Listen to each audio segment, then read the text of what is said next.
Welcome back, everybody. True story. I love stains. Wait, that came out wrong. I love learning how to properly remove stains. And that's where our next guest comes in. Okay, glad you clarified that, Jess. She is going to show us DIY solutions for treating some of the holiday season's most common stains. So please welcome to the show garment care expert and director of client experience at Gibson's Cleaners, Linley McConnell. Welcome. Okay, Linley, you say that there are 3 golden rules for stain removal. We are listening. Yeah. What are they? Okay, so number 1, we always want to act fast. The quicker we act, the more likely the stain is going to be removed. Okay. Rule number 2, don't rub. We're going to dab. We're going to use a dabbing motion. Okay.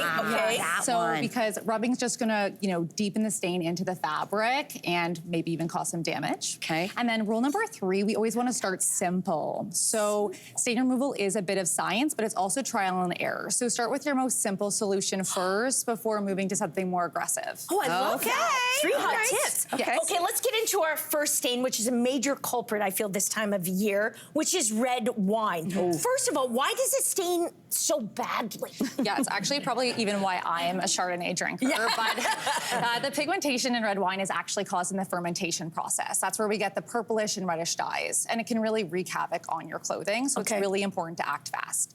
Now, I do want to say that all the techniques today are best results with a full wash cycle. With a full wash, so as much as I'm a magician, first and then... yeah, as much as I'm a magician, we're probably not going to see the stains disappear today. Gotcha. That's really good. Okay, so we have a red wine stain here. Where do I start? You got it. Okay, so if this was a fresh stain, we would take our clean, dry cloth and we want to dab any excess moisture away. Okay, so that's been done. That's been set on there for a little bit. So now we're going to use our eyedropper tool there, and we're using white vinegar today. White vinegar? White vinegar. Yeah, it's going to neutralize the reddish and purplish pigments in the stain.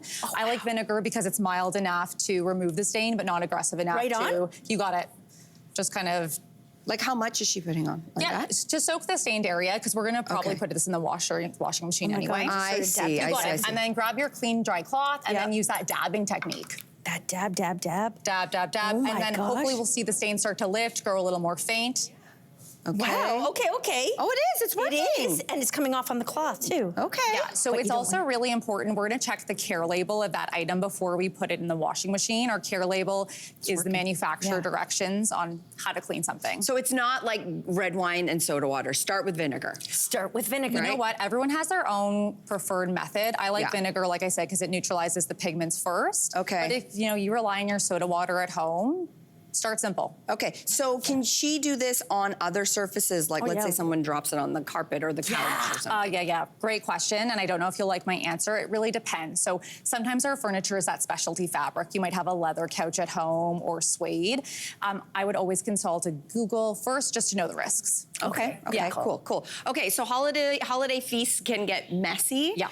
Okay, so next up, you're gonna show us how to treat gravy and chocolate stains, which you say, Linley, for you, they fall under the same category? Yes. Why is that? In the stain world, they do, because one's sweet, one's savory, but they're both protein stains. Protein stains. Protein, yep, because, milk and fat come from animals. Of course. Yeah. Some science of stain care. And, they're also combination stains because, you put multiple ingredients into these.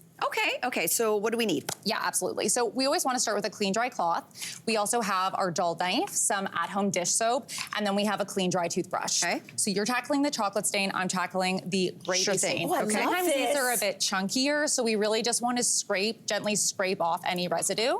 Scrape off residue, got it. You got it. Okay. And then we are going to take a dime-size amount of dish soap and apply it to the stained area. Okay. A little bit bigger here because we put quite the stain. Okay, so there you go. And am I gonna do like the whole thing like that? That's perfect. Great, okay. So with a protein stain, it's really good things take time. So I would let this sit for a couple of minutes first, but we don't have time today. So we're gonna take our toothbrush. Okay. Oh, you have one already? Yeah. Great. Okay, and we're gonna use a method in the dry cleaning world known as tampering, and we're just patting the stain. Oh. This is going to start to, we're gonna start to loosen the stain from the fibers. Okay. See, tampering is very different than my method, which is just like... Yeah. Exactly. Oh my gosh, mine's totally working. Yeah, so the liquid in the lubrication is going to lift the stain as well as this mechanical action. Okay, look at mine, it's going away. That's really, really impressive. Okay, and then what do we do? So then we would want to flush this area with water. Okay. And then we can toss it in the washing machine as long as the care label says it's safe. Okay. Is there another course of action if the stain has had a long time to set? Okay, yeah, so I would recommend you take it to a professional like Gibson's, and it's really helpful if you know what type of stain it is and you can tell us. It is really important to do that rule number 1, act fast, because if we don't act on stains quickly, that's when we see that caramelization and that yellowing. Amazing tampering. It's not the caramelization we like, is it? No. Or moth damage. Or moth damage. Which causes irreversible damage. Okay, the last one, Linley, my gosh. I mean, listen, we work in television, we wear a lot of makeup, but a lot of viewers do too. Yeah, right. And my goodness, if you could look at all of our collars, what they look like, it's a mess. Okay, so how do we get makeup off of our clothes? Yes, I love makeup on my face, not so much on my clothing, especially it does really end up on the collar. Yeah. So even though there's been a huge push towards clean beauty, a lot of our makeup still is made of waxes, oils, and plastics. So in the dry cleaning world, we call it a plastic or combination stain. Okay. You know what? I'm actually a huge fan of our baby wipes. So we did Baby wipes. baby wipes or makeup remover wipes because it's doing that job. So we're gonna use that dabbing technique on the collar as well. This is a really fine fabric, so I'm not going to get too aggressive here. Okay.